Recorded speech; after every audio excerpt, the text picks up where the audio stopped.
Shoqëria Rajonale e Ujësisë Analizime Shkodër vjen shtrimin e asfaltit në aks të dytësore pranë rrugës nacionale Shkodër-Hanihotit. Këto ndërhyrje vijnë pas përfundimit të punimeve për vendosjen linjës së re të furnizimit me ujë. Inxhinieri i firmës që po zbaton projektin, Erisem Çaja, shpreh se punimet për asfaltimin po kryen të gjitha segmentet ku është ndërhyrë për rrjetin ujësisit.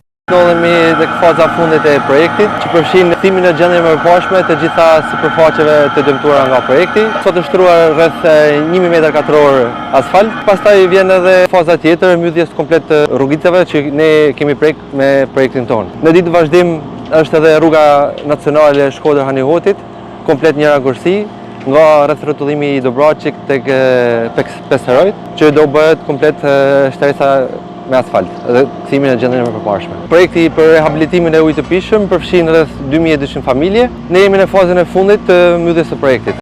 Punimet për shtrimin e asfaltit në rrugët dëmtuar nga ujësiesi për linjës së re të furnizimit me ujë janë duke u kryer edhe në zonat pranë Dobraçit. Aktualisht jemi në fazën e fundit të rehabilitimit të ujësiesit Shkodrës. Më parë kemi kaluar fazën e testimeve të rrjetit, pasi është bërë shtrirja të tubacioneve përgjatë të gjithë projektit, më pas ka kaluar tek testimi i linjave, i cili ka dalë me sukses. Tani është faza e fundit, është faza e rikthimit të sipërfaqeve të rrugëve në gjendjen e mëparshme. Siç e shikoni, jemi në fazën e asfaltimit të rrugëve. Aktualisht po asfaltojmë rrugicat që janë brenda Dobraç, gjithashtu edhe tek rruga nacionale, pjesa e rrugicave të tyre. Kërkojmë mirëkuptimin e banorëve për çdo shqetësim që kemi sjell dhe shpresojmë që sa më shpejt do t'i kthejmë sipërfaqet në gjendjen që kanë qenë më parë, edhe Shkodra do jetë sa më shpejt me rrjetin e ri të ujësisë. Linja e re e furnizimit me ujë pritet si të përmirësim të ndjeshëm duke garantuar cilësimet e mirë të ujit të pishëm për zonë të përfshira. Ky projekt do përmbledh plotësisht me asfaltimin e rrugëve kudo ku është punuar nga ujësiesi i Shkodrës.